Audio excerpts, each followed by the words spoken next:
So alamin po natin yung sitwasyon ngayon mga sangkay sa pandaigdigang balita tungkol po dito sa nangyari sa Venezuela. No, marami daw po kasing mga tao ngayon ang hinahanap na natabunan mga sangkay.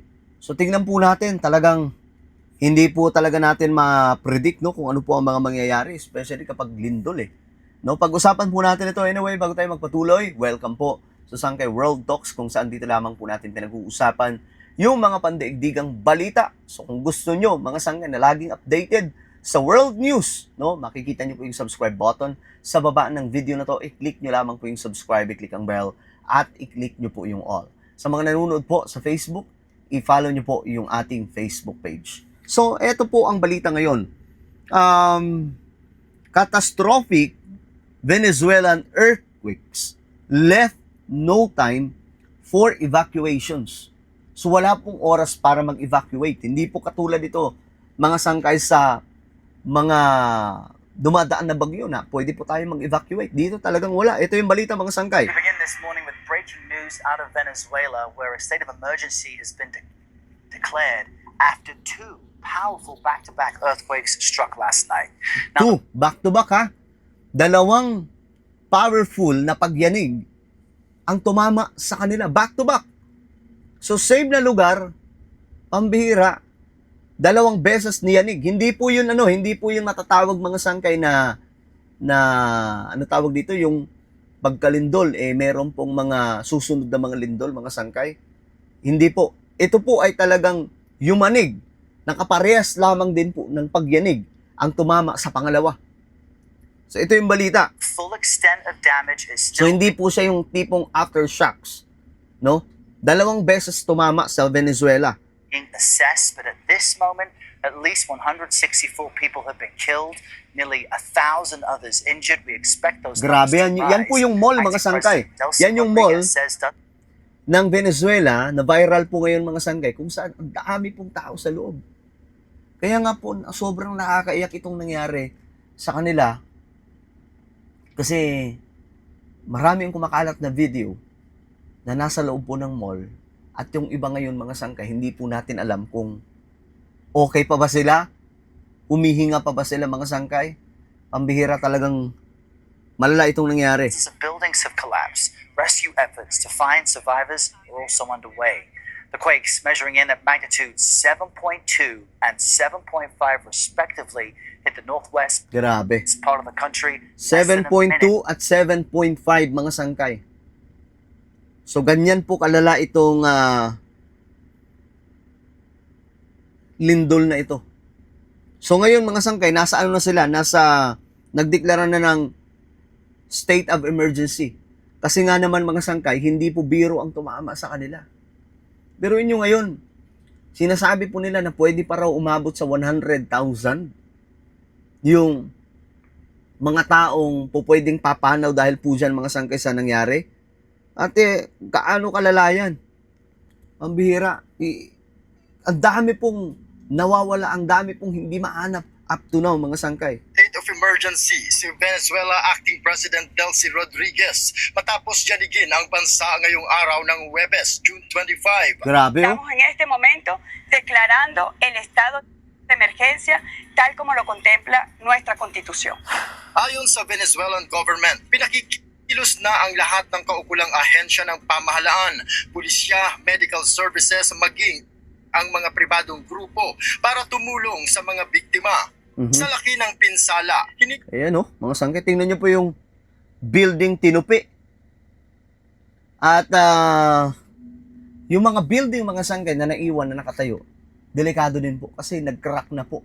Kumbaga any moment, pwede na po siya bumagsak. Ang dami po mga building na ganyan ngayon mga sangkay doon sa Venezuela. Yung iba talagang bumigay at ang kawawa doon may mga tao po sa ilalim o sa loob. hinalang marami ang natabunan ng mga gumuhong gusali at nasirang istruktura, lalo na sa buong syudad ng Caracas na malapit sa pinagmula ng pagyanig. Grabe. Batay sa tala ng USG Tingnan nyo to, mga sangga ito. Nakatayo pa siya pero pabigay na. Wala na to mga sanggay. Any moment, talagang ano na yan. Geological Survey, natukoy ang epicenter ng magkasunod na lindol 168 kilometers turan ng syudad ng Caracas. Mhm. May lalim na 22 kilometers ang magnitude 7.1 na pagyanig. Grabe oh. Mga building po yan nagbukang basura. Kawawa yung mga tao doon ngayon. 10 minuto lang ang nakalipas. Muling yumanig ang mas malakas na magnitude na 7.5 na may lalim namang 10 kilometro. So mas malakas ang 7.5 na sumunod. Kasi 7.2 pala yung nauna. So yung second na pagyanig 7.5. Hindi po yun aftershock.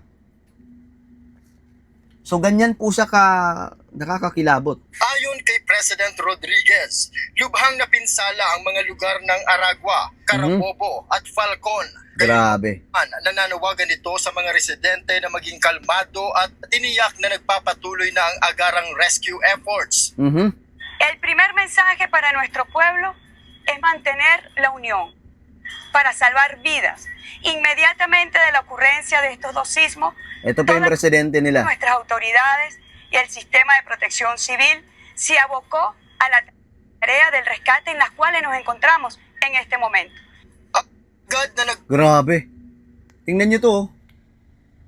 Tingnan nyo yung itsura ng mga sangkay ng mga building. Ayan, yun yung sinasabi ko na nakatayo siya. Pero delikado na po yung sitwasyon. Yung ibang building na nakatayo pa, na hindi naman po bumigay, pero pabigay na po. So, malabo na po itong mga sangkay na, kumbaga, i-rebuild pa. Mukhang tutuluyan na rin po itong mga sangkay kasi kunting galaw na lang po, wala na to. Tapos na. abot at nangako ng tulong ang iba't ibang mga bansa kasunod ng kalamidad. Mhm. Ipinag-utos na ni United States President Donald Trump ang agarang pagpapadala ng tulong sa Venezuela. Mhm. Ayon sa US State Department, ilang rescue, medical at humanitarian teams na ang agad na pinapunta doon upang tumulong. Grabe. Kay Trump, magpapadala ng ayuda ang Ecuador at Panama. Dagdag na sundalo para sa rescue efforts ang isusugo ng Dominican Republic, gayon din ang Chile. Ang Mexico ay magpapadala ng grupo ng espesyalista para sa tulong medikal. Mhm. Nagpasalamat naman ang Venezuela sa mga bansang agad na tumulong at nangako ng tulong kaugnay ng lindol. En Unión Nacional vamos a superar esta coyuntura y nuevamente agradecer en nombre de Venezuela a quienes de manera inmediata nos contactaron para expresar su solidaridad y apoyo. Nanawagan ito sa lahat ng medical workers sa bansa na maaaring makatulong na agad magtungo sa mga ospital para umalalay sa mga biktima. Quiero pedir Grabe itong nangyayari, no? So ngayon, mga sangkay, marami pa raw po ang hinahanap na mga tao doon kasi ang tindi po ng ng tama sa kanila, yung mga building nasa loob daw po yung mga tao. So, ang tanong doon, mga sangkay, kamusta sila? Buhay pa kaya sila? May prediction na pwede daw pong umabot ng 100,000. Kapag nangyari yun, mas malala pa pala sila sa sa nangyari doon po sa Turkey. So tayo sa Pilipinas, may pinangangambahan din pong the big one sa Metro Manila and kailangan po talaga natin mag-pray ng maigi, no? Talagang hindi na po natin alam kung kailan tatama yan mga sangkay kasi ang lindol hindi po katulad ng bagyo yan na nakikita po natin kung kailan papasok, nakakapag-ready po, nakakapag-evacuate, pero yan hindi. Wala pong technology na makakadetect na ito na tatama na ang lindol. Wala po mga sangkay. Well, ano po ang inyong opinion? Comment down below. Huwag niyo pong kalimutan na i-subscribe yung ating YouTube channel. God bless everyone.